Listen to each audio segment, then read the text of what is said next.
Fala pessoal, sejam muito bem-vindos a mais uma edição do podcast do Meio Campo, podcast de número 217, que nós estamos gravando nessa tarde de sexta-feira, dia 27 de março, um dia depois da vexatória derrota do Brasil para a França. O Brasil enfrentou a França em um amistoso e nós descobrimos que o Brasil não é tão bom quanto a França. Foi, assim, manchete em todos os jornais ao redor do mundo, embora fosse algo que a gente já sabia. Houve coisas negativas, houve coisas positivas de um trabalho de 9 meses enfrentando um trabalho de 14 anos. Então, tem algumas diferenças no estágio de cada time. Nós vamos falar bastante sobre a seleção brasileira, nós também vamos falar sobre a repescagem europeia. Foi um nervosismozinho para a Itália, mas eles conseguiram lidar bem com a Irlanda do Norte. As vizinhas da Irlanda do Norte não se deram bem na última quinta-feira. Irlanda eliminada nos pênaltis, Gales eliminado nos pênaltis, e os favoritos, né? Dinamarca, Suécia, Turquia, avançaram. Talvez o resultado mais... e a Polônia também. Talvez o resultado mais interessante tenha sido a vitória do Kosovo, até porque foi 4-3 contra a Eslováquia, a Bolívia e a Jamaica, que aparentemente é contra fazer gol. Não importa, né, qual time a Jamaica vai enfrentar, eles fazem um, talvez dois, mas eles passaram pela Nova Caledônia e enfrentarão a República Democrática do Congo por uma vaga na próxima Copa do Mundo. Felipe Lobo, ao longo dos seus 40 anos? 42 anos. Quantas vezes você falou brasa? Acho que nenhuma. Não me lembro de ter falado nenhuma. Mas virou uma coisa de discussão, né? Uma batalha. E para você que tá morando em Marte, nossos ouvintes de Marte, acontece o seguinte: a Nike fez uma campanha de lançamento dos uniformes. Já rolou uma polêmica primeiro porque eles apresentaram com o logo da Jordan, era uma marca dentro da Jordan. A Jordan é uma marca dentro da marca, né? É uma marca da Nike dentro da Nike, mas tem uma certa autonomia. E é a primeira seleção que usa o logo da Jordan. Antes a Jordan no futebol só foi usada no PSG. Inclusive dizem que o Brasil virou o principal alvo para usar a Jordan justamente porque o contrato com o PSG vai acabar. Provavelmente vai voltar a ser Nike. E eles queriam um time de Premier League e não conseguiram achar um time, enfim, fechar com nenhum time. Então o Brasil provavelmente vai ser a vertente de futebol, a única vertente de futebol da Jordan, que é muito forte, claro, no basquete. Mas no uniforme, na camisa reserva tá dentro da camisa, uma coisa de vai brasa. E na camisa titular tem no meião, na verdade não na camisa, né? No meião e dentro também tem o Vai Brasa.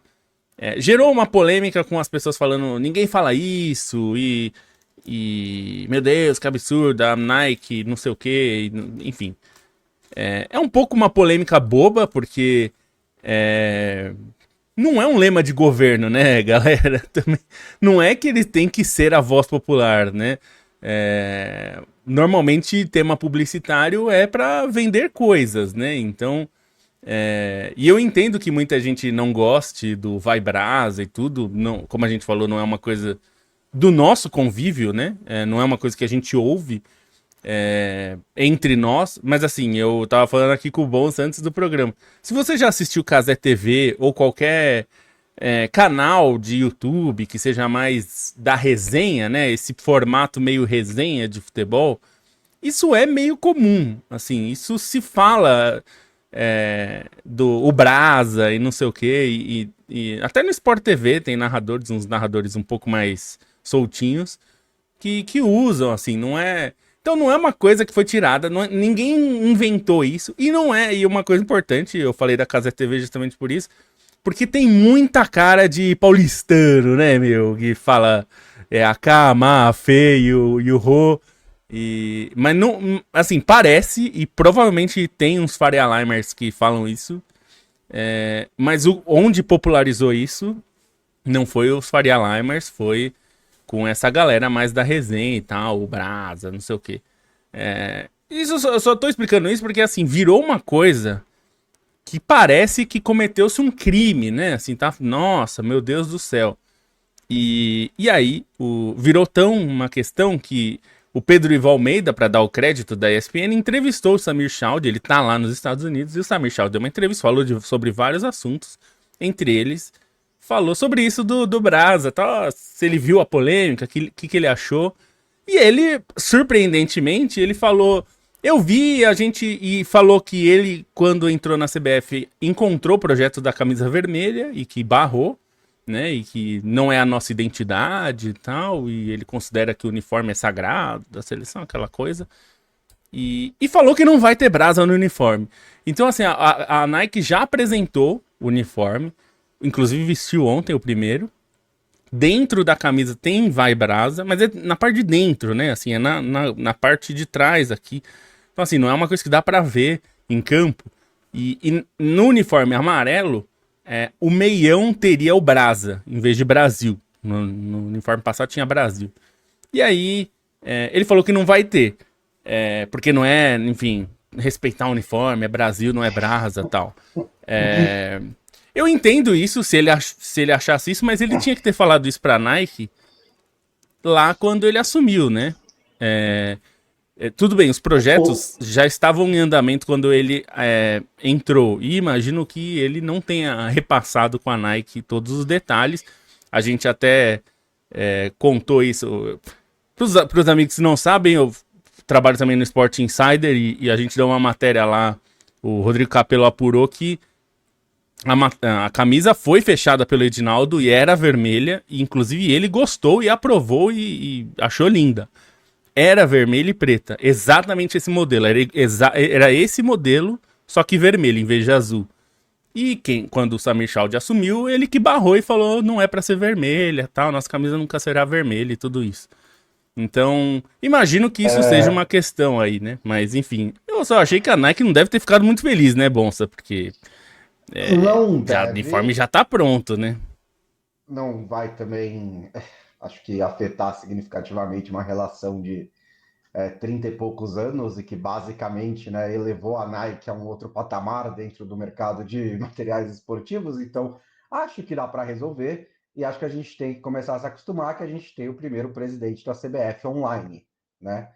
O primeiro presidente da CBF que, tipo, sabe usar um smartphone e, tipo, entrar nas redes sociais, deve ter as suas contas, né, provavelmente secretas para checar essas coisas, para dar like em Instagram e tudo mais.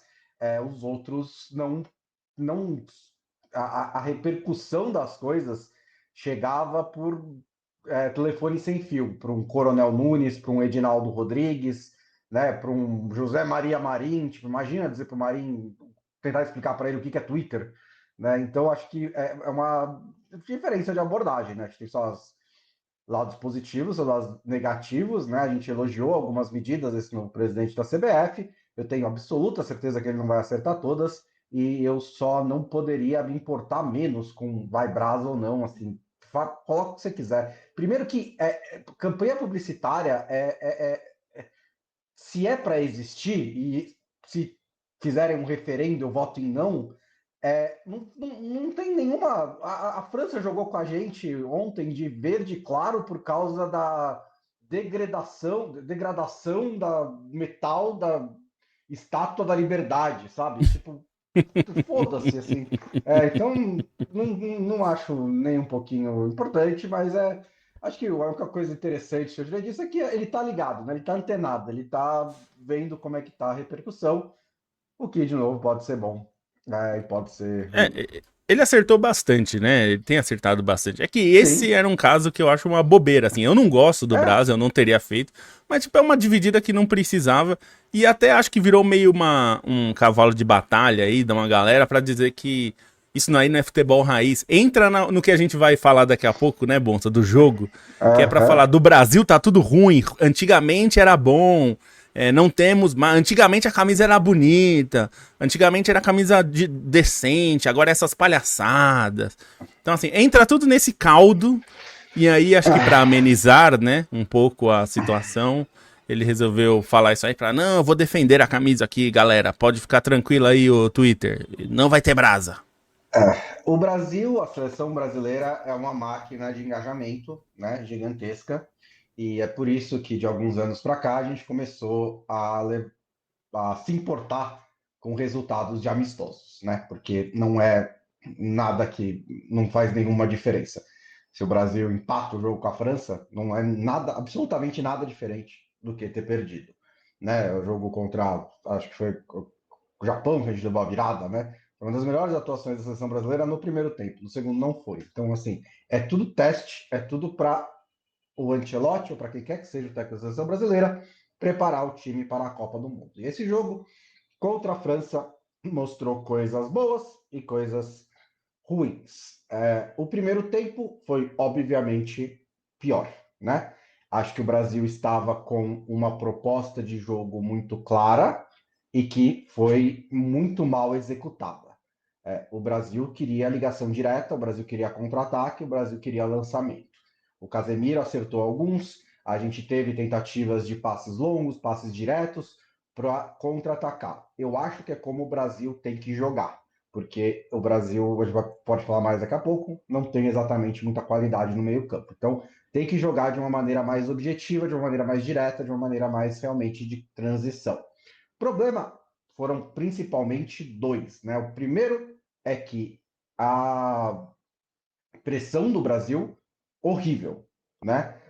Tudo bem, a França tem muita qualidade para sair da pressão, mas o Brasil basicamente não roubou uma bola no campo de ataque no primeiro tempo, ou, e nem é esse a única métrica, né? Ou atrapalhou significativamente o que a França queria fazer na saída de bola. A França chegava com muita facilidade ao campo de ataque do Brasil e o Brasil estava muito recuado, né? A linha de defesa do Brasil estava bem para trás. O Brasil fez um primeiro tempo muito passivo, né? E é até irônico que tenha levado o gol justamente numa tentativa de sair, né?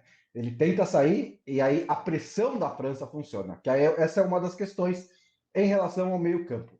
Casemiro é um dos nossos melhores meio-campistas, mas ele recebe uma bola de costas e cai na pressão da França, porque não é a característica dele, né? Então, se você quiser jogar com posse de bola, você precisa ter um jogador que recebe aquela bola que o Casemiro recebe e se livra da pressão, né? E consegue dominar de costas, girando, já colocando na frente.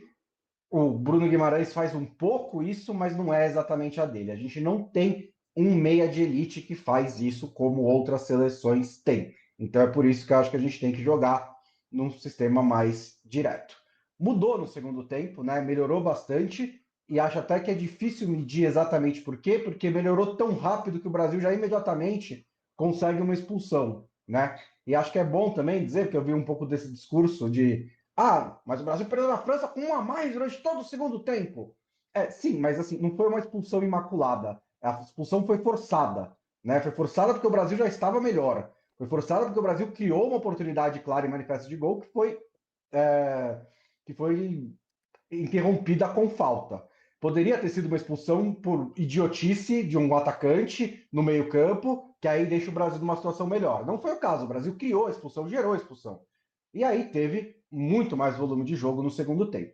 E aí vem outro problema. A recomposição, se é para jogar desse jeito, a recomposição defensiva tem que ser muito melhor. Porque quando o Olysée pega a bola para o segundo gol, tem 3 ou 4 jogadores franceses completamente livres, né? Saindo atrás de quase todo o time do Brasil. Então não dá para, com um jogador a mais, levar o gol que levou de contra-ataque, não dá para a recomposição defensiva ser tão ruim. Mas, no geral, o Brasil dominou o segundo tempo contra a França, acho que criou para empatar, poderia ter feito isso, teve uma outra oportunidade, mas não conseguiu. E tanto faz, porque é um amistoso, né? É para testar. O Brasil, nesses 9 meses de trabalho do Ancelotti, teve bons momentos, teve outros momentos que não foram tão bons assim. Era um Brasil bastante desfalcado, né? Sem alguns jogadores importantes que estarão na Copa do Mundo. Foi um Brasil que ainda está tentando desenvolver a sua maneira de jogar, que sim, é parecida com a maneira de jogar dos treinadores anteriores, ou pelo menos do Dorival. Mas a questão é a execução. E o Brasil não executou bem no primeiro tempo, executou melhor no segundo. Tem um aspecto que é de teste, né? Como você falou, é amistoso. Eu acho que as pessoas levam muito a sério o resultado de amistoso. Acho que piorou nos últimos anos por causa de tudo que a gente está falando aqui, de repercussões e redes sociais e tudo mais. E porque, né, como você falou no começo, a seleção brasileira é uma máquina de engajamento, especialmente para falar quando você usa adjetivos muito exagerados, né? Então, se você quer dizer que essa é a pior seleção da história, esses últimos 10 anos eu acho que eu já ouvi isso umas 5 vezes. É a pior seleção de todos os tempos. Porque isso gera cliques, né? Quando a gente tá falando de YouTube, de Instagram, de Twitter, tudo de TikTok, esse tipo de mídia vive do engajamento, e engajamento, para você clicar, você clica em coisas chamativas. É um pouco... A gente tá vivendo a era onde... Imagine um mundo em que tudo que você vê é o notícias populares. Esse é o mundo que a gente vive hoje. A gente vive num mundo notícias populares. Na época que eu era adolescente, há muitos anos atrás, a gente ia pra banca, eu saía... A minha escola era aberta, né? Porque era dentro de uma faculdade. Que eu estudei lá na Escola Técnica Estadual de São Paulo, e era dentro da FATEC, então não tinha portão e nem nada. Então, primeiro que ele testava nosso comprometimento, porque você podia sair da escola, mas segundo, a gente ia pra banca de jornal na hora do intervalo. Eu gostava muito de banca. E na banca sempre tinha a capa dos Notícias Populares. E eu sempre me interessei por jornalismo. Notícias Populares tinha a fórmula básica que era sangue, mulher e futebol. Toda a capa deles, todo dia, de segunda a segunda, tinha isso. Então era todo dia uma tragédia, uma mulher e futebol. A gente vive nessa lógica. Então quando você vai falar de seleção brasileira, dizer isso que o Bonsa disse e colocar aqui no nosso título, tipo, teve coisas boas e teve coisas ruins, as pessoas não ligam. Porque elas querem saber assim, foi muito ruim. Então, dito tudo isso, o amistoso não deveria ter o peso de resultado que normalmente tem tido. Teve muitos testes, metade do time praticamente era desfalque, né? Vamos lembrar aqui só dos titulares: Alisson, Militão possivelmente titular, não tava, Marquinhos, Gabriel Magalhães, Bruno Guimarães e o Estevão. Esses, imagino que serão titulares, se estiverem inteiros na Copa, saudáveis, e desses aí acho que o Militão é o menos provável, talvez ele não esteja pronto a tempo para a Copa, mas se eles estiverem numa situação de 100%, eles serão titulares muito provavelmente. Então é muita gente, né? Você pensar, para enfrentar um time como a França com 6 desfalques é muita coisa. Esse é um ponto importante. Segundo é que ele usou para teste. Então, Léo Pereira, por exemplo, nunca tinha sido convocado e foi titular. O Bremer não tinha sido convocado com ele, embora já tenha alguma experiência de seleção brasileira, também foi titular. Enfim, teve outros. O Martinelli teve a chance de jogar ali como titular. Ele tem tido uma temporada boa em alguns aspectos no Arsenal, embora mais reserva. Mas, por exemplo, o gol, né? E você destacou ali, o Casemiro perdeu a bola num lugar que não pode perder. Mas eu acho que o lance todo é um pouco... explica um pouco os nossos problemas. Porque a pressão da França foi muito boa no ataque. Então a nossa saída de bola estava muito truncada. Nesse lance específico que gera o primeiro gol, a pressão nem estava tão alta, na verdade estava do meio para trás. E o Léo Pereira, ele teve tempo de receber a bola e ele estava mais ou menos tranquilo com a bola. Ele tinha o Bremer do lado dele, se ele quisesse tocar, ou ele podia tocar no Ederson para recomeçar o jogo ali. Ele forçou um passe difícil pro Andrei. O Andrei mal conseguiu chegar na bola e meio que tocou se esticando para empurrar a bola pro Casemiro. E aí quando a bola chega no Casemiro, tem 3, né? Ele tá cercado por 3. E aí, assim, claro que falar daqui é mais fácil e tal. Na hora que ele chegou ali, ele não tinha muito o que fazer. Ele meio que tinha que se livrar da bola. Ele não se livrou e perdeu, porque o Tchouaméni deu o bote.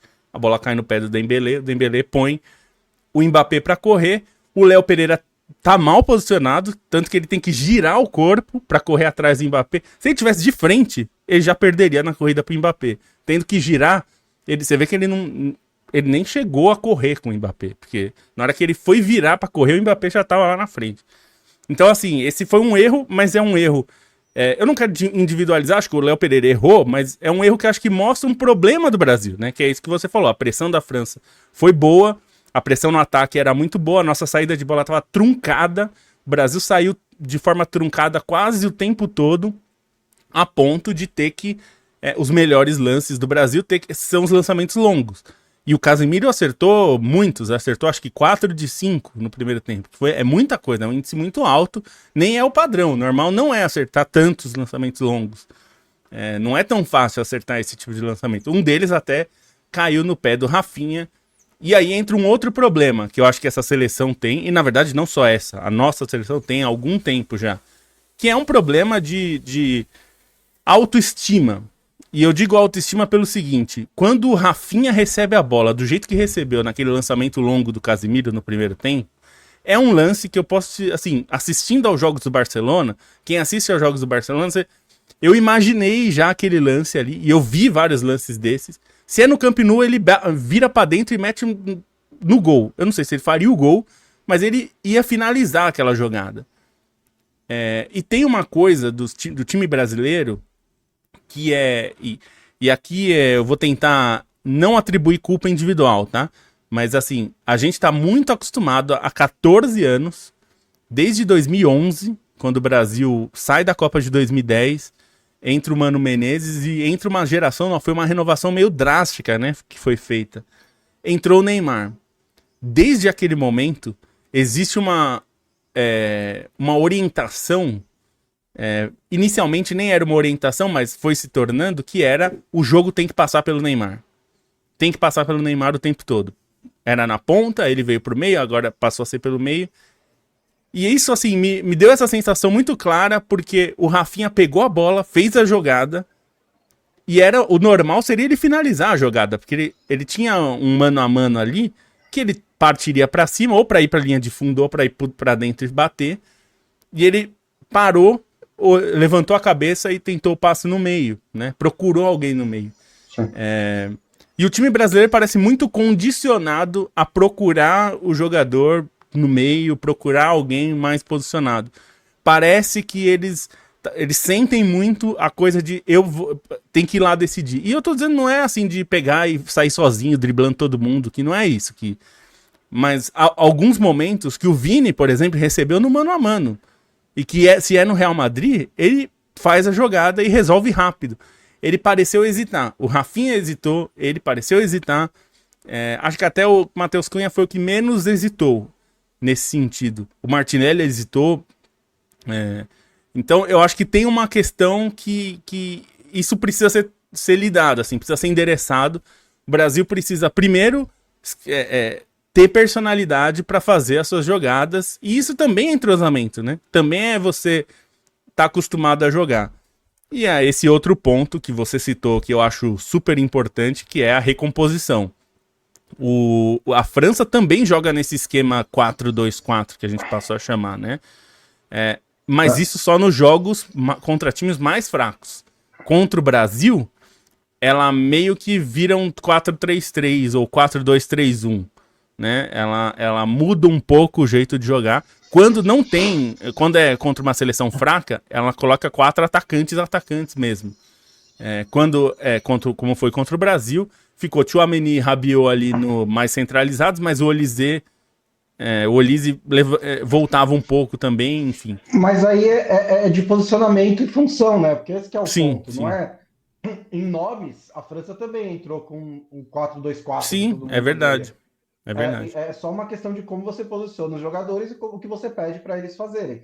Por isso que eu acho que não tem impeditivo do Brasil jogar dessa maneira, né? No fim, não é Até diferente do 4-2-3-1, né, bom? não é 4-2-3-1 diferente do muitas vezes 4-2-3-1. é quatro É, atacantes também. o Neymar no lugar do Matheus Cunha não muda a classificação de quem é atacante e quem é meio-campista, né? Porque por exemplo, o que o Matheus Borges está dizendo, com esse meio-campo vazio, o Brasil não ganha de ninguém, que Gerson, Paquetá e Matheus Pereira não podem ser descartados. O Gerson já foi descartado porque já foi testado e ele não aguenta futebol internacional, futebol de altíssimo nível, né? Por isso que ele bate na Europa e volta a cada 6 meses. Paquetá, eu acho que eventual que pode estar na Copa do Mundo ainda, acho que está longe de ser descartado, mas eu acho que o Brasil já tentou, né? Com o próprio Ancelotti teve jogo assim, que tentou um 4-3-3, tentou 3 jogadores no meio-campo.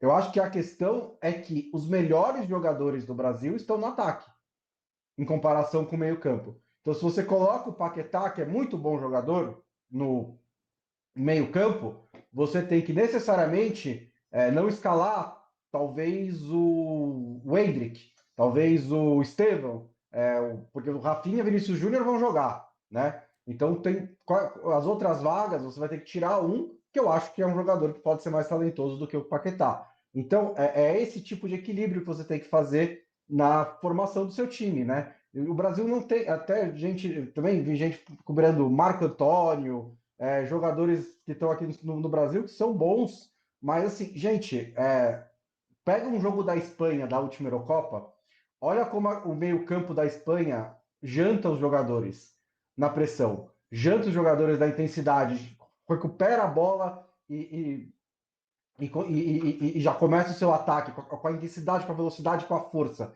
Eu sinto que esses jogadores seriam jantados para o meio-campo de alto nível. O próprio da França, né? Era amistoso, é outro tipo de jogo, mas assim, Tchouaméni, Camavinga, sabe? São jogadores que estão, não só, não é nem questão de técnica, são jogadores que estão entre o 1% de atletas de futebol do mundo hoje em dia, né?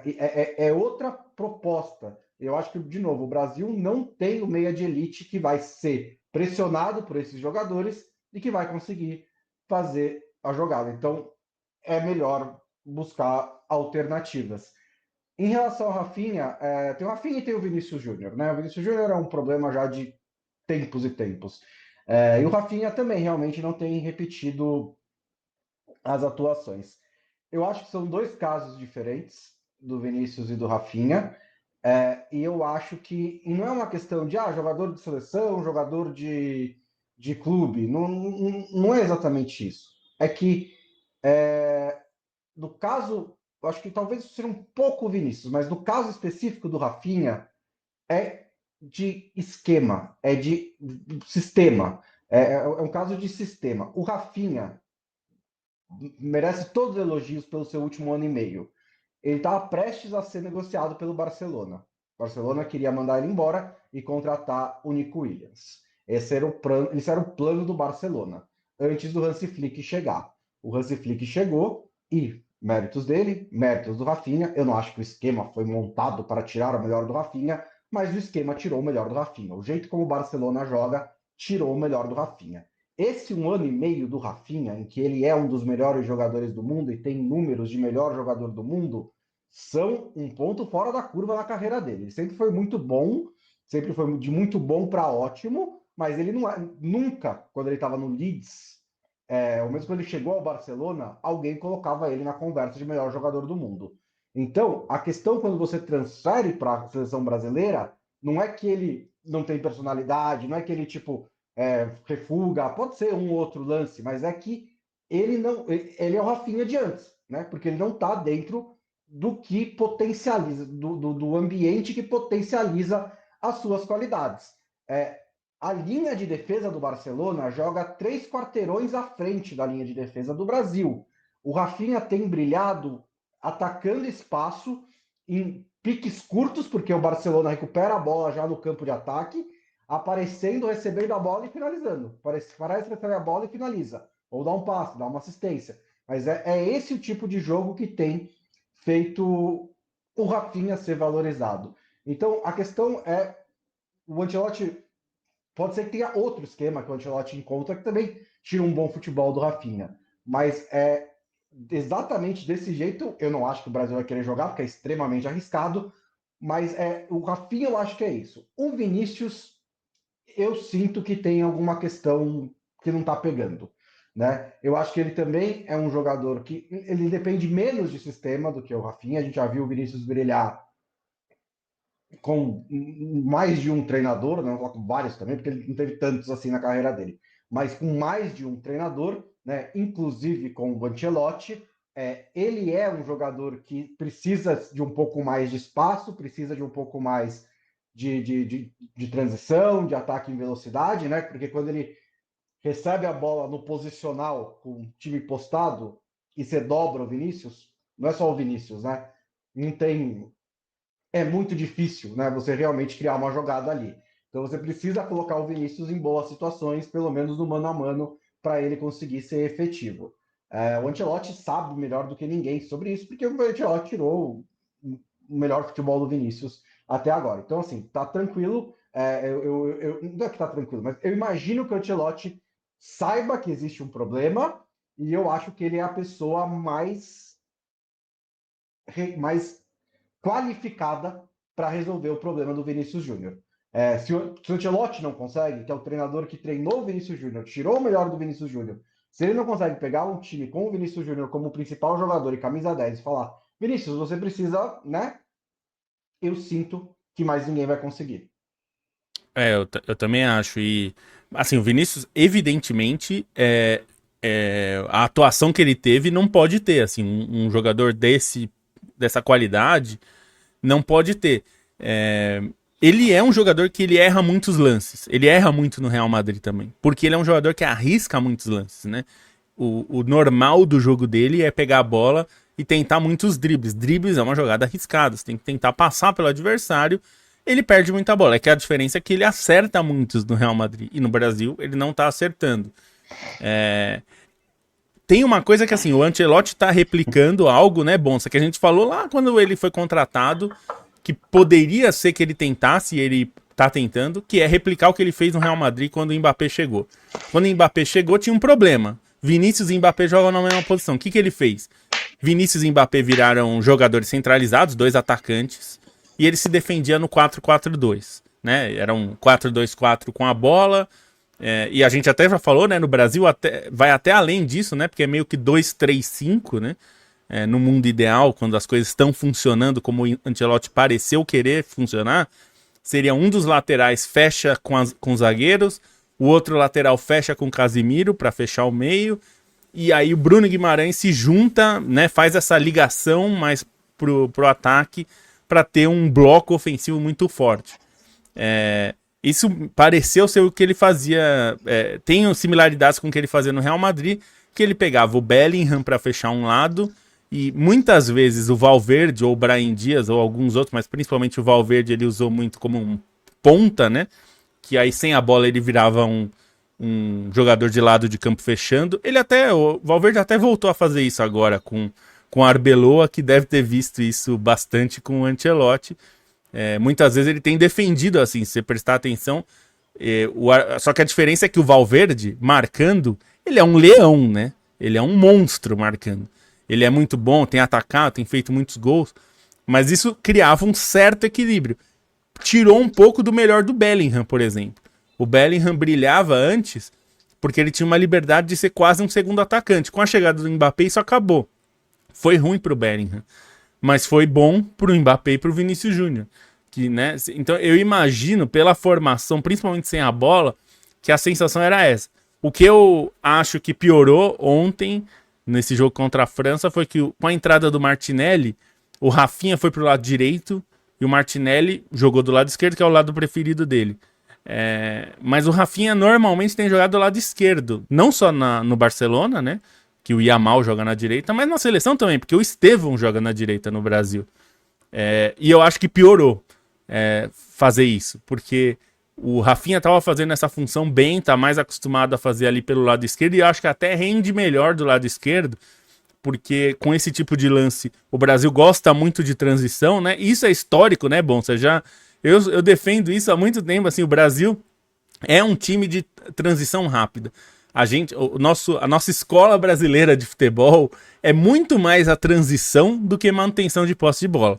São raros os times brasileiros na história, seleções brasileiras, que gostavam de manutenção de posse de bola. A gente fala muito sobre toque de bola, mas toque de bola é toque de bola rápido, não é? Tem a música do Brasil que foi consagrada na Globo lá, o toque de bola é a nossa escola, nossa maior tradição, mas é o toque de bola assim, toca no Romário e vamos correr. Não é o toque da Espanha, né? Não, Não é é a o toque tabela, do, é o né? toque, a tabela, é o toque, tipo, toque de Em primeira, progressão, né? avançando a bola, em progressão, é.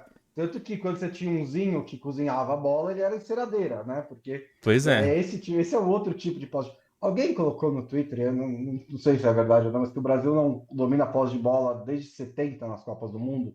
Eu precisaria checar, né? Eu não sei de onde veio isso, mas tem a ver com isso que você está falando, né? Que o Brasil não é um time que geralmente fica com posse de bola. Acho que Contra adversário grande, talvez. pelo menos, né? Que é os jogos que Contra importam, né? adversário, por que contra adversário pequeno? Sempre, contra a Bolívia sempre vai ter muita posse de Só, bola, né? só acho que assim precisa ter uma alternativa caso aconteça o que aconteceu contra a França, né? Porque eu acho um absurdo falar, não, agora piorou. Ficou pior para o Brasil quando a França teve um jogador expulso. Tipo, não é verdade, mas mudou a proposta do jogo, né? Se o Brasil estava armado para contra-atacar e jogar em transição, de repente não tinha mais a transição porque estava com um jogador a mais e naturalmente domina a posse de bola. Então a proposta muda, né?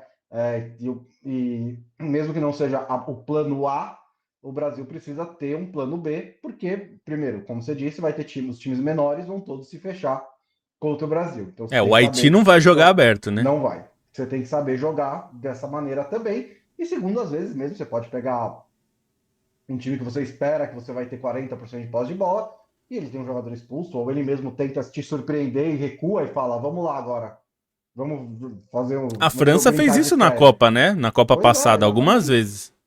Então pode ser que tenha isso. Dos jogadores que foram testados, assim, dos que tiveram oportunidades e tal, qual que você achou mais interessante? Qual que você se decepcionou? Eu achei que o Léo Pereira não aproveitou tão bem, né? Não conseguiu se sair bem sob pressão, né? Na pressão da saída de bola. É esse tipo de pressão, né? Eu vou ressaltar isso que você disse. O futebol brasileiro é muito bom, mas é um ritmo muito diferente do nível internacional e das grandes ligas do mundo. Então tem essa diferença. E o Léo Pereira é muito bom, ele pode até se adaptar, mas eu acho que não dá mais tempo, né? A essa altura. Eu acho que o Ancelotti não vai ter tempo de colocar. E como ele tá testando as reservas, né? Porque, como a gente já falou, se não tiver lesão, os titulares são Marquinhos e Gabriel Magalhães. E acho que isso é meio tá na pedra já. Não vai mudar isso. São os jogadores que funcionaram para ele. Então acho que ele não aproveitou. Eu acho que o Bremer aproveitou, por outro lado. Eu achei que ele foi bem pelo alto. Eu acho que ele teve uma saída mais fluida, dentro do que deu para sair jogando, que não foi muito. E acho que ele foi mais. Foi bem com a posse de bola e bem sem a bola. Assim, acho que desses foi bem. O Wesley, eu achei que foi uma temeridade. Já tinha ido mal contra a Tunísia, né? E eu acho que esse é um problema que o Ancelotti deve estar preocupado, porque esse é um lado. Quando você joga com 4 atacantes, não dá para ter um lateral que dá tanto espaço, né? Tudo bem, você em certo momento você pode querer que o lateral suba, mas aí como que você equilibra isso, né, com 4 atacantes? Isso é uma questão e eu acho que não tem problema o lateral subir desde que você tenha mecanismos, né? Vamos lembrar que o Marcelo no Real Madrid era uma arma mortal, mas o Casemiro precisava fazer um trabalho difícil de cobertura. Então, e a gente tá falando de um meio que já tá pouco povoado, e é intencional, porque tem ali uma ideia. Então acho que não dá para você pedir pro Casemiro cobrir o Wesley, sendo que só tem ele, né? Então acho que ele não aproveitou bem essa chance. Eu acho que ele vai pra Copa porque ele é uma das melhores opções ali, mas eu acho que pro time titular ele vai pensar bastante. Bom lembrar que o Ibañez, que entrou, que acho que não vai pra Copa, mas ele entrou como lateral direito. Ele é zagueiro, entrou como lateral direito. Ele chegou a jogar como terceiro zagueiro na Roma pela direita, mas não é a posição dele. Então me deu a sensação de que ele percebeu que aquele lado é um problema. O Douglas Santos, que veio muito bem nos jogos anteriores, ficou fora da última lista por lesão. Eu achei que nessa ele foi mal. Não se posicionou bem, nem na linha defensiva e nem conseguiu ajudar ali. Muitas vezes era ele que fazia esse papel que a gente falou, né, de ir pro meio para ajudar na marcação. Não conseguiu fazer isso também. Achei que o Andrei também não foi bem, o Andrei Santos, para fazer a dupla com o Casimiro, considerando que ele precisa fazer um pouco essa transição, né, pro ataque. Não funcionou. Eu acho que ele vai funcionar até mais como reserva do Casemiro, embora ele já tenha sido testado ali também, não foi assim muito bem.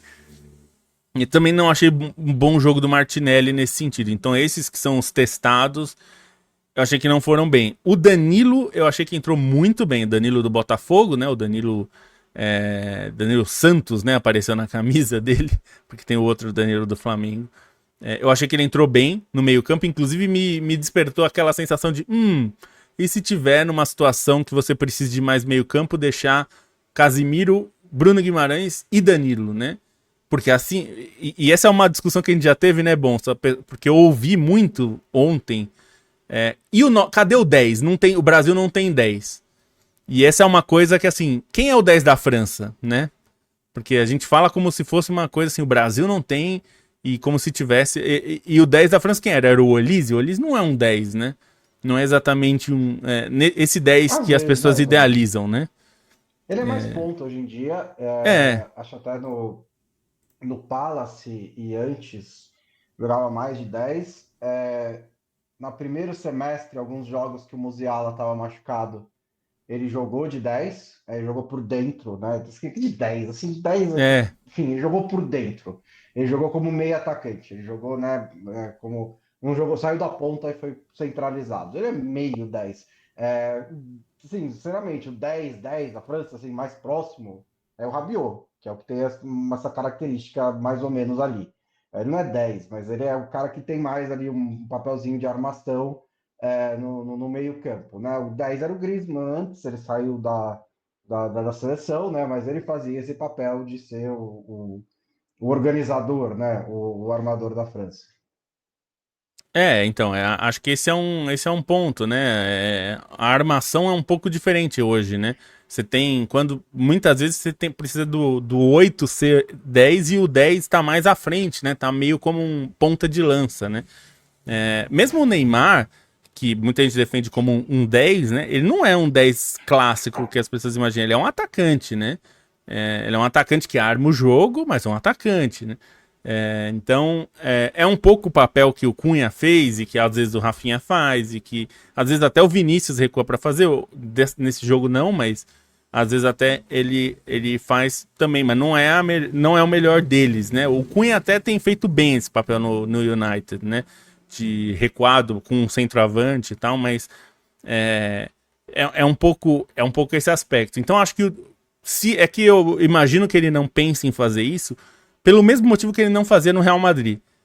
No Real Madrid, se você jogar com 3 volantes, a arquibancada cai na sua cabeça, né? Porque o Real Madrid, vamos lembrar, o Capello foi campeão espanhol e campeão com autoridade, só que era considerado um time defensivo e foi demitido, né? Então, assim, o Real Madrid exige que você atue de uma certa maneira. Eu acho que ele entende que o Brasil é um pouco isso também. E eu acho que ele tem razão nisso. Porque se joga com 3 volantes, mesmo que sejam volantes de qualidade, como o Danilo e o Bruno Guimarães, vão falar, pô, mas né, tá jogando assim, em vez de jogar com Neymar, com sei lá quem, com qualquer um. Então eu acho que ele tem pensado nisso, mas esse equilíbrio ele ainda não achou, né? Porque para você fazer tudo isso, você tem que distribuir um pouco a criação, e a criação, por exemplo, o Andrei precisava ter atuado melhor, não atuou. Eu achei que o Danilo atuou melhor. Quando ele entrou nisso, ele atuou melhor. O Sara, quando entrou, foi um pouco para fazer isso, aí não deu para ver muito, né? Porque ele não teve tanto tempo também. Ele entrou já nos minutos finais, teoricamente para ajudar um pouco nisso também. Mas eu imagino que ele não vá fazer de início essa formação. Eu até acho que numa situação de jogo ele pode fazer isso. Jogar com 3 volantes para defender um resultado, uma situação que tá com 10 jogadores, enfim. Você pode pensar, mas eu imagino que ele não vai tentar de cara, porque ele sabe como é o Real Madrid e ele sabe como é o Brasil, né? É um pouco essa situação. Sim. E eu acho que de todos, não dá pra não falar, né, Bonsa? Quem aproveitou muito e acho que carimbou o passaporte, pode tirar visto se não tem, é o Luiz Henrique, né? Esse aí, eu acho que ele já estava muito perto de ir pra Copa, porque ele tinha feito boas atuações. Na última nem tanto, mas em outras datas FIFA, né? Em novembro foi mais ou menos, mas nas outras ele foi muito bem. E ele foi o melhor de longe do Brasil, né? Assim, o melhor, criou muita jogada, foi muito perigoso.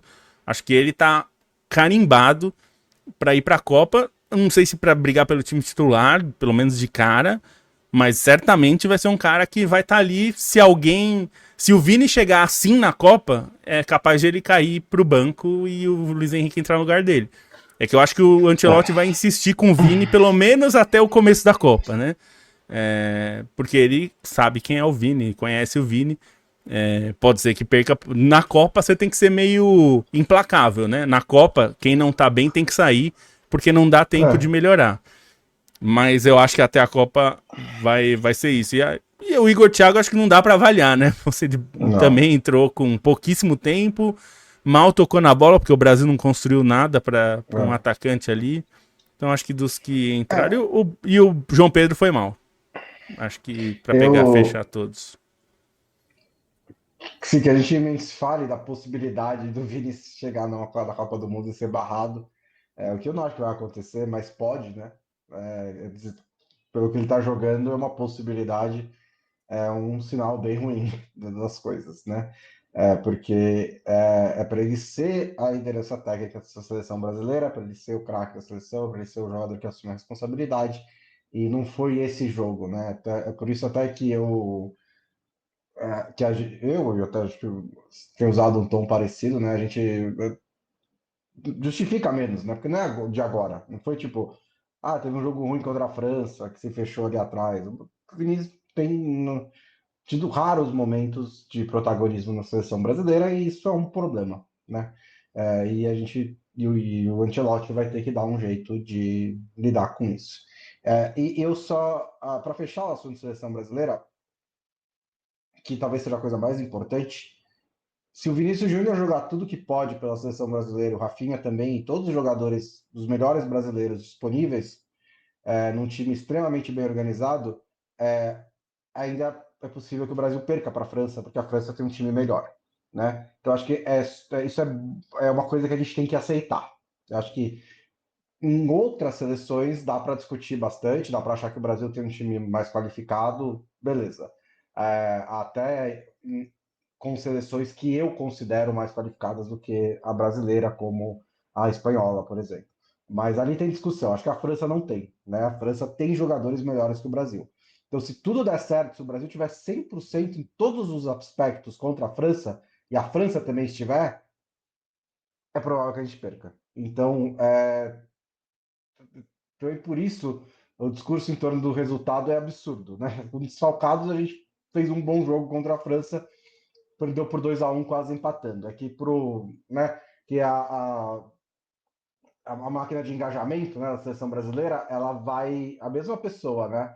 Ela vai do tá tudo ruim, é um desastre, para o hiperufanismo de aqui é Brasil, tem que. Então, assim, a realidade hoje é um pouco diferente, né? O Brasil é uma das principais seleções.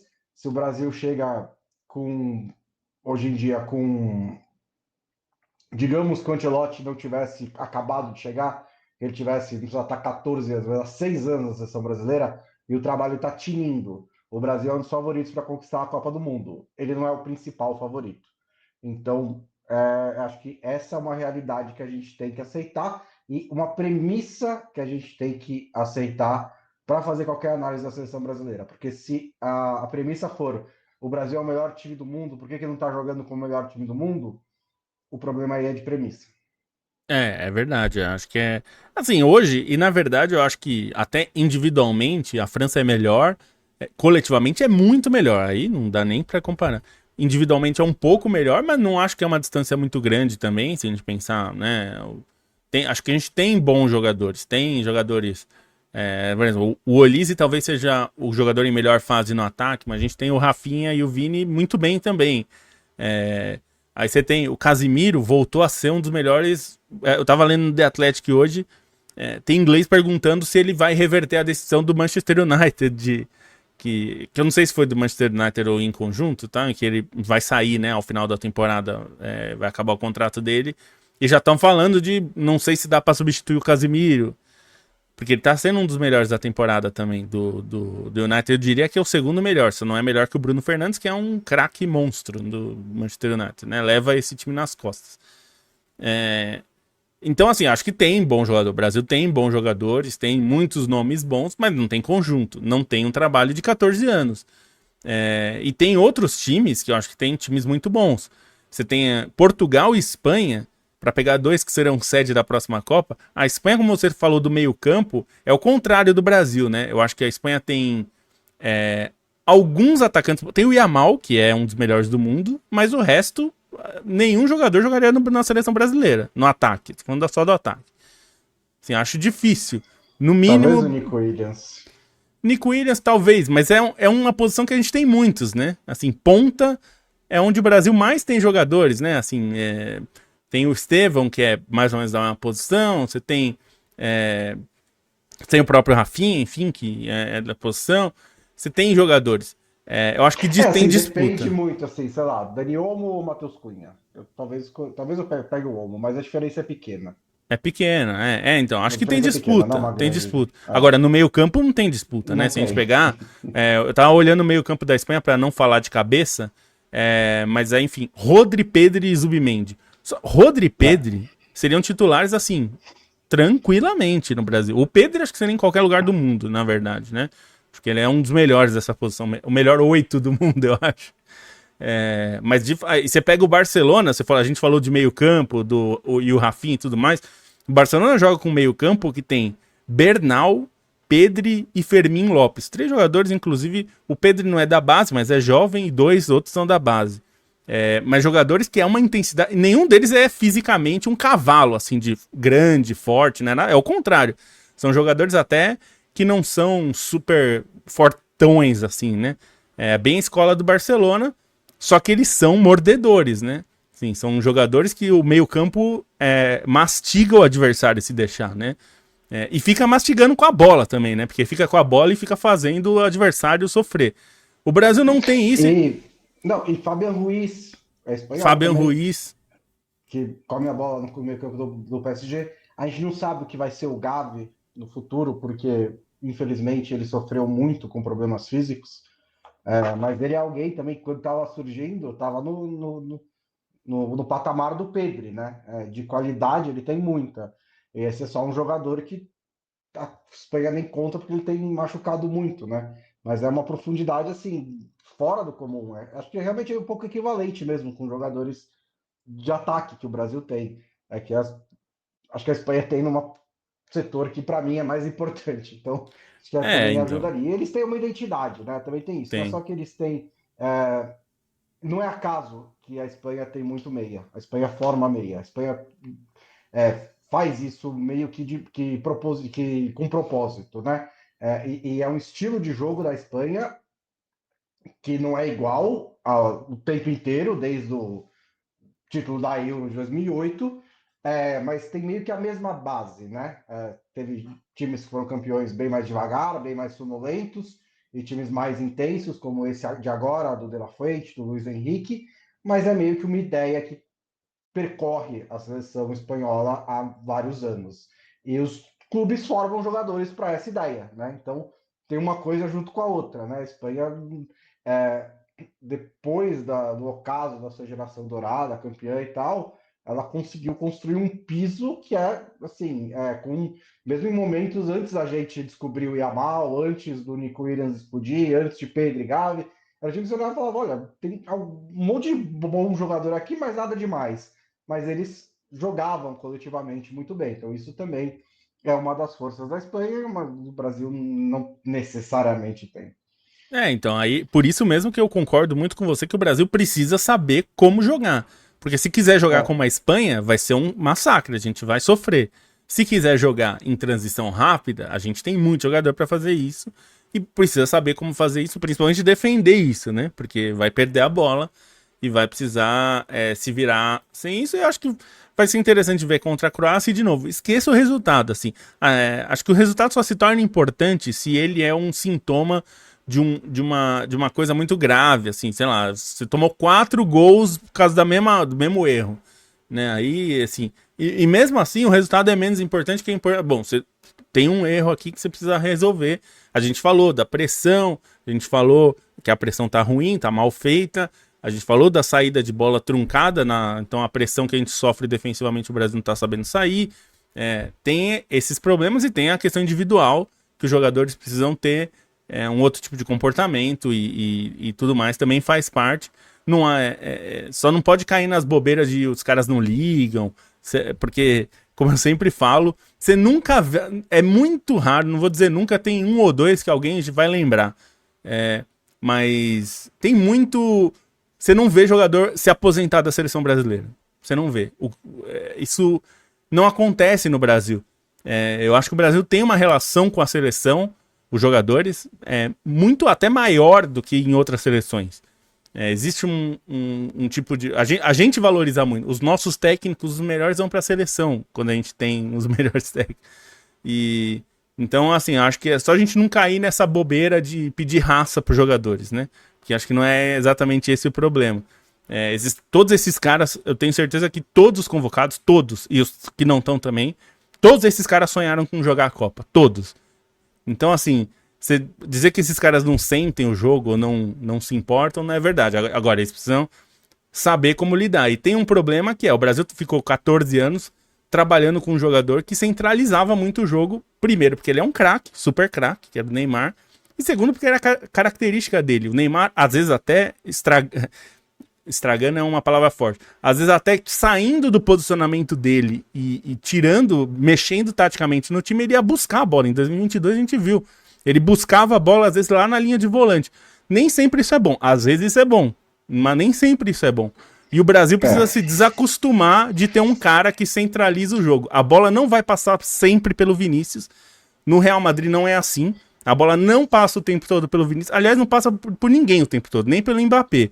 O time não joga todas as bolas no Mbappé e torce para ele resolver. Porque se a gente fizer isso, e a gente fez isso com o Neymar muitas vezes, né? Quando o Neymar tava no auge, muitas vezes o time jogava pra toca no Neymar e torce. Se a gente quiser fazer isso de novo com o Vinícius, primeiro que nenhum deles é o Neymar, e segundo que isso não costuma funcionar. A Argentina só funcionou quando tinha um time ao redor do Messi. Enquanto era toca no Messi e vamos torcer para ele resolver, a Argentina sofreu. Quando teve um time que funcionava bem, claro que tentava aproveitar o Messi, mas que não tentava fazer uhum. tudo, joga no Messi e ficava torcendo, aí melhorou um pouco, né? Enfim, é isso que a gente precisa pensar um pouco. E acho que o Ancelotti tá vendo isso, né? Ele entende mais de futebol que a gente. Vamos falar rapidinho, já bateu uma hora, sobre os outros jogos, né? É, os outros jogos da quinta-feira, né? Os jogos da repescagem europeia e internacional. A Itália passou, né? É só o que precisava fazer. Eu achava interessante essa partida como ela ia lidar, com como a Irlanda do Norte se fecha contra adversários, né? É um jeito pode ser frustrante, né, para os seus adversários e jogar essa responsabilidade para a Itália. A Itália não tem lidado muito bem com isso, até que conseguiu. Moise Kean fez um bom jogo, acho que foi um dos principais destaques ali, criando oportunidades como centroavante antes e depois do jogo, né? O Gattuso entrou com 3 zagueiros, já era esperado pela convocação, convocou muitos centroavantes, né? O nosso amigo Pio Esposito entrou só no segundo tempo, não foi titular, foi Retegui e Moise Kean. Mas o importante é que a Itália fez o seu trabalho e agora vai visitar a Bósnia, né? Para tentar evitar 3 Copas do Mundo assistindo do sofá. O que você achou dessa vitória da Itália? Teve um pouco de sofrimento, né? Ali num primeiro momento, acho que o primeiro tempo principalmente, né? Mas até acho que a Itália respondeu bem ao jogo, assim, dentro do que tinha para fazer ali. Acho que conseguiu fazer seu trabalho, fez um golaço com o Tonali, né? E depois o gol do Moise Kean. Acho que o Pio Esposito entrou melhor que o Retegui. Retegui, eu acho que é justo que o Retegui seja titular pelo que ele fez ao longo do ciclo. Ele foi provavelmente o melhor atacante dessa seleção italiana ao longo do ciclo. Mas o Pio Esposito tem ganhado espaço com o passar dos últimos meses, né? Essa temporada especificamente, né? Que ele voltou de empréstimo para a Inter, ele estava constantemente sendo emprestado para times menores, né? E agora, desde o Mundial de Clubes, né? Da Copa do Mundo de Clubes, ele passou a ser integrado ao elenco e tem ido bem, ganhou seu espaço na seleção. E apesar de ser um cara super grandalhão, né? Ele ajuda o time também, ele não fica só dentro da área, então eu acho que ele pode ser uma opção interessante, mas eu entendo completamente o Gattuso apostar no Retegui e acho que vai continuar apostando por esse próximo jogo. E aí a gente vai ver um jogo diferente, né, Bonsa? Porque o próximo jogo fora de casa, um outro ambiente, vai ser uma pressão também maior, porque aí já vai valer a Copa. Vai ser uma seleção que tem uma pegada forte, assim, é uma seleção física, né? A Bósnia é um time que tem muito embate físico, né? E acho que na defesa a Itália tá tranquila, mas tem uma linha defensiva muito boa, né? O Bastoni e o Calafiori são de ótimo nível. Os volantes também acho que são muito bons, né? Barella, Locatelli e Tonali, todos eles formam uma linha muito boa. Então é mais a Itália entender como lidar com esse jogo, tentar não ir tanto pro embate físico, né? Porque aí é onde a Bósnia brilha mais. Mas vai ser um jogo. Aí eu acho que esse tende a ser um jogo mais tenso do que foi esse contra a Irlanda do Norte, que é um time muito pior, né? A Bósnia passou nos pênaltis, né? Empatou o jogo contra Gales em Cardiff a 4 minutos do fim, com um gol de um garoto aí, né, que está aparecendo, muito promissor, de Seco, do Schalke 04, marcou a 4 minutos do fim, e a Bósnia eliminou Gales. E a Garoto de 40 República, anos. um garoto de 40 anos. A República Tcheca também empatou a 4 minutos do fim e eliminou a Irlanda nos pênaltis, né? Então também teve duas disputas de pênaltis nessas semifinais da repescagem, e as duas foram vencidas pelo time que buscou o empate a 4 minutos do fim. Dos outros jogos, né? A Turquia foi econômica contra a Romênia, mas jogou melhor. A Romênia assustou um pouquinho, teve algumas oportunidades, mas acho que a Turquia estava bem tranquila. O placar foi magro. Lindo passe do Arda Güler para o gol, né? Do Kadioglu, né? Uma baita de uma assistência do Arda Güler, que cresceu bastante nessa temporada. Acho que para a Turquia é o grande acontecimento da temporada. O Arda Güler ganhando mais chances e jogando mais no Real Madrid, né? O Yildiz é o craque do time, mas ele já vinha jogando, ele já vinha impressionando, né? Mas o Arda Güler deu uma crescida nessa temporada. A Dinamarca fez o que a Itália não conseguiu fazer e goleou a Macedônia do Norte por 4-0 sem nenhum problema. E a Suécia, né? Que a gente também presta bastante atenção, porque tem os seus centroavantes e um deles fez 3 gols contra a Ucrânia, né? Que é um bom time, até assim, do padrão aqui que a gente está trabalhando, mas a Suécia venceu com certa tranquilidade, 3-1, 3 gols do Gyökeres. E falando em centroavante, o Lewandowski fez o dele também e encerrou o sonho da Copa do Mundo do professor Silvinho. Esse foi um drama para a Polônia, né? Estava perdendo em casa, né, até ali os 18 minutos do primeiro tempo, mas conseguiu a virada. A Albânia ainda teve chance de ampliar o placar, né? Teve um contra-ataque que o cara estava de frente para o gol, bateu forte demais. E teve um outro depois, quando o jogo estava empatado em 1-1, que também poderia ter saído o segundo gol da Albânia e jogado ainda mais responsabilidade de uma seleção polonesa que também não é ótima em lidar com isso. Mas, no fim, a Polônia conseguiu avançar. E o Kosovo, né? 10 anos depois de se filiar à UEFA, tá aí a uma vitória de chegar à Copa do Mundo. Ganhou da Eslováquia em Bratislava por 4-3, mas foi aquele 4-3 que o 3 fez o 3 nos acréscimos. Então o Kosovo já estava ali com 4-2 até os últimos minutos. A gente tem, como disse o Lobo, né, na próxima terça-feira, né, dia 31 de março, né, a gente tem Bósnia e a Herzegovina, né, a Bósnia vai jogar com 2 contra a Itália, em Zenica, por uma vaga na Copa do Mundo. Depois a Suécia enfrenta a Polônia em Solna, o Kosovo recebe a Turquia em Pristina, e a República Tcheca, ou a Tchequia, joga em Praga contra a Dinamarca. Para mim, tem favoritos claros nos 4 confrontos, mas né, vai saber o que vai acontecer. A Itália tem todo o peso do nervosismo, né, todo o peso dessas eliminações que sempre podem pesar, mas é lógico, ela é favorita contra a Bósnia. Eu acho que a Suécia e Polônia é relativamente mais próximo, mas a Suécia ainda tem jogadores melhores, mas esse eu acho que é um pouquinho mais próximo, talvez seja o confronto mais próximo. A Turquia é favorita contra a Kosovo, né? A Turquia está em ascensão já há alguns anos, e a Dinamarca também, eu diria que é favorita contra a Tchequia, mas também talvez em um pouquinho menos ali, né? Mas vou fazer uma ranking de favoritos. Eu falei Itália, Turquia, Dinamarca e Suécia. Acho que é isso. A Turquia tem uma linha de frente muito talentosa, né? Se a gente pensar, Sim. na verdade, todo o meio, né? Você tem o Çalhanoğlu ali mais pra trás, mas tem a linha de ataque, ele joga no 4-2-3-1 com o Yildiz, o Arda Güler, Yilmaz e o Aktürkoğlu. Então, assim, uma linha super forte de ataque. É um time muito técnico, né? Eu acho que até mais técnico do que aquele que a gente viu em 2002, que eu acho que foi um time muito marcante da Turquia, semifinalista da Copa. Eu acho que esse tem até mais talento que aquele.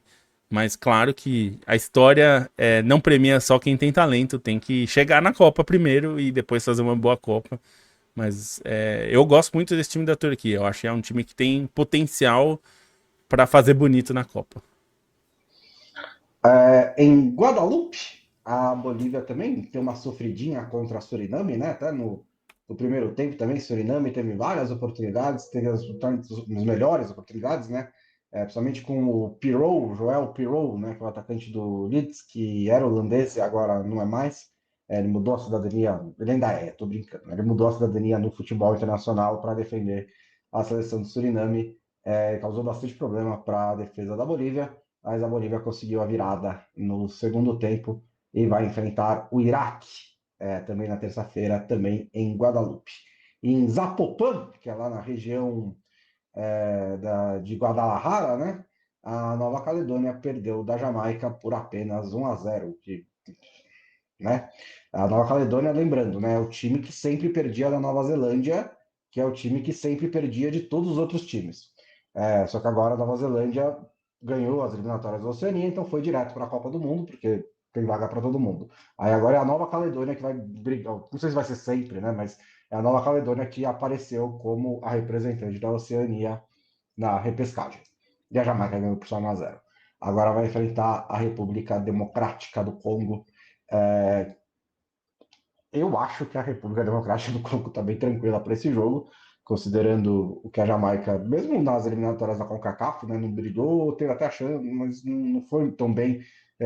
Tem alguns jogadores assim que você conhece, que você já ouviu falar, né, principalmente gente de Premier League, eles fizeram um trabalho de pegar jogadores, né, ingleses, trazer para a seleção jamaicana, mas não tem funcionado como time.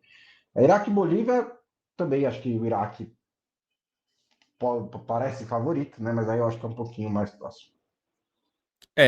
Eu acho que é mais próximo, mas eu acho que o Iraque é mais time que a Bolívia, É, né? Assim, é mais. Pelo que a gente viu nas eliminatórias, o Iraque tem mais chance de chegar. Claro que é um jogo só, né? Então sempre pode ter alguma surpresa, mas como a gente falou dos europeus, né? Nesse caso também temos favoritos bem claros, né? Congo é bastante favorito. O Iraque é sim. favorito, não é um favorito super destacado, mas é favorito. A Bolívia tenta chegar à sua Copa do Mundo aí, a primeira desde 94, né? Tá bom. Então no próximo a gente vamos ver, né? Que vai acontecer nesses jogos da repescagem europeia, nos amistosos que tem por aí. Daqui a pouco tem Espanha em campo, né? Tem Espanha e Sérvia. Tem alguns outros jogos interessantes ao longo do fim de semana. A gente volta na próxima edição do Meio Campo e conta o que aconteceu. Valeu, Felipe Lobo. Muito obrigado a quase todo mundo que esteve aqui com a gente nessa última 1h e 12 minutos. Bom fim de semana para todo mundo. A gente volta na próxima semana.